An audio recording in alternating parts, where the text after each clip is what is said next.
Hi everyone and welcome back to another video on my YouTube channel and the Take 5 Art Journal collaboration video for August. This month we're working with prompts chosen by Kyra over at Simply Creative Kyra, and she chose some really fun ones that are perfect and exactly our hair. So it's going to be fun to see what all of the other ladies have created this month. The prompts that she's chosen for us if you're playing along at home are butterflies, circles, a collage which can be interpreted however you like, a handwritten quote and blue. These prompts are definitely so Kyra, and it's definitely going to be fun to see how everybody has interpreted these prompts and what they've created with them.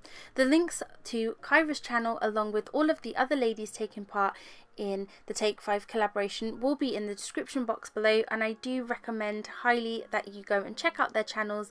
They are all amazing artists and have such completely different styles, and each month it's amazing to see what they create.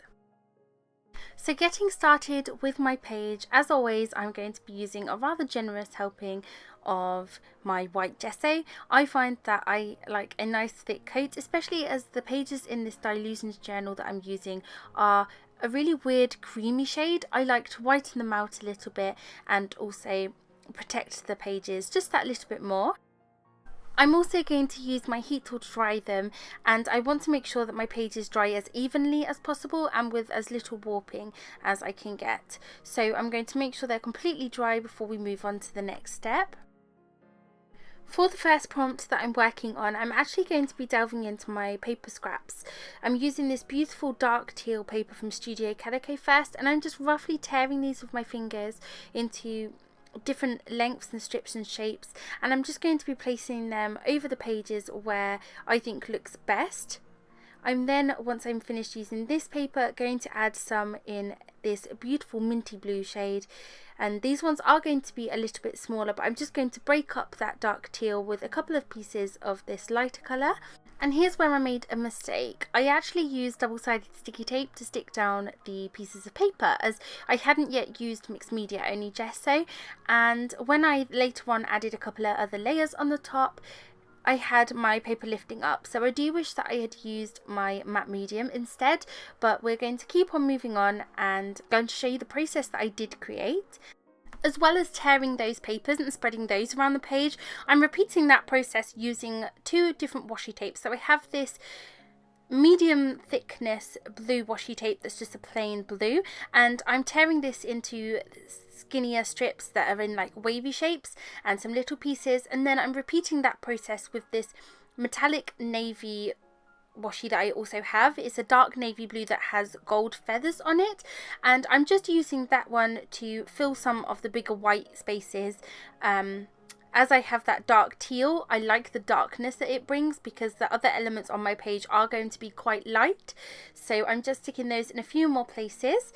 And then that is actually going to be step 1 and prompt 1 of our page finished, which is collage. I've collaged my background using washi and papers, and now we can move on to step 2. So I'm taking my white linen Dilutions paint, and I'm actually using a brown paper bag as a makeshift palette, as I don't currently have one, so I'm using that brown paper bag and I'll use it to mix and then also just to hold some paints. I'm also using my Periwinkle blue and After Midnight Dilutions paints, and I think I also take some of my London blue. I'm then taking mostly the white paint and I'm mixing a few of those colours in, and I'm just going to swipe this across the whole page. I really love getting rough brush strokes and mixed colours, so some of the patches are white, some of the patches are dark blue, and I'm just roughly sweeping this all over that collage background, all over the white space. I'm going to try and mix it in as much as possible and cover everything up first.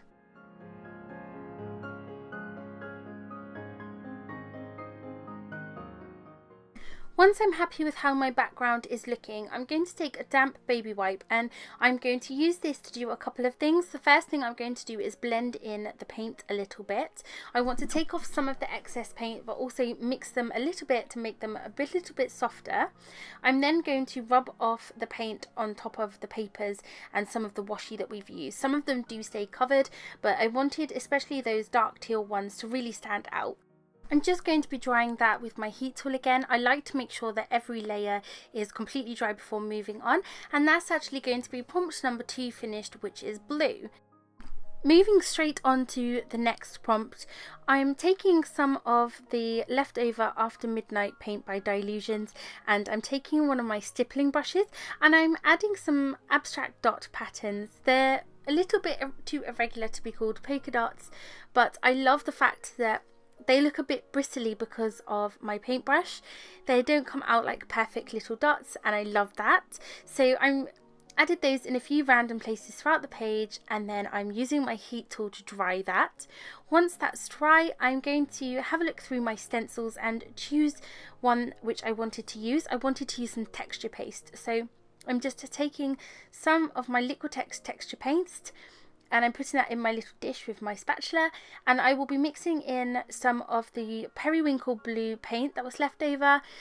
And then once I've mixed all of that in, I'm going to add some of the Dylusions Calypso Teal spray mist, and I add, I think, maybe 4 or 5 pumps to get it to the right colour. I wanted it to be a little bit of a different colour, a different shade to the rest of the blues on the page because they're all quite similar. So I'm just mixing that in, and I'm just going to show you there the ones that I used. And then we're going to choose the stencil, which is actually supposed to be honeycomb, but to me it does look more like dots when you use it. So I'm going to stick that over my page, and I decided to go for the opposite corners to what I have put my dots in, and I'm just going to make random patterns with this texture paste. They're going to be different thicknesses. I'm not necessarily perfect at using texture paste, so they all come out a little bit different, but I like that they're individual and it's just fun, which is for me one of the things that my art journal is for me, is just a time to be creative, be fun, and it turns out how it turns out.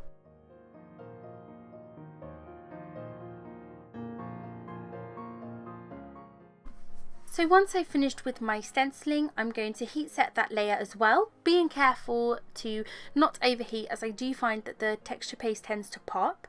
I'm then going to take a brush tip paintbrush and I'm going to add some small white dots. I'm going to add these in amongst the navy blue dots that we made earlier on. I like the contrast of them, and it was fun to play around with circles. Not all circles have to be strictly made using like a circle object or measuring them with a compass or something, and these are still little polka dot circles, and it was just really fun to try and make some without them having to be perfect. That's going to be prompt number 3 finished, which is circles. We're just going to dry all of that and move on to prompt number 4.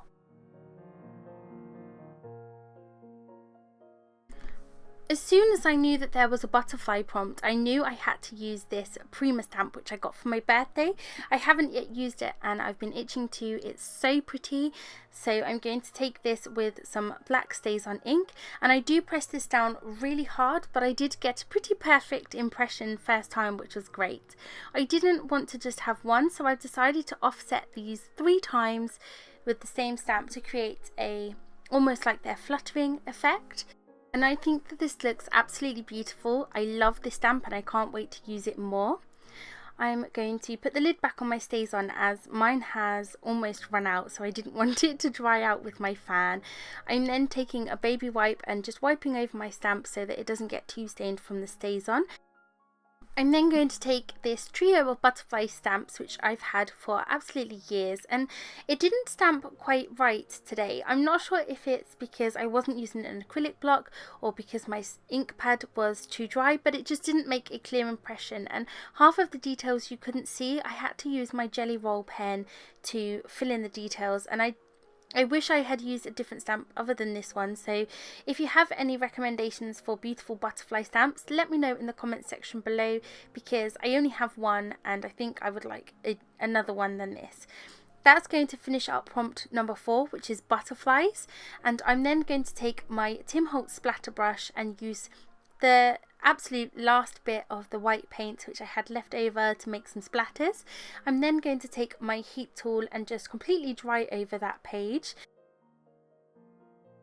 I'm then going to start working on the last prompt, and as soon as I knew that there was a butterfly prompt, I was like, instantly I knew what quote I wanted this to be, so I'm going to write with my black Jelly Roll pen, "With brave wings she flies," and I'm going to go over this a couple of times just to make sure that it really stands out against the background.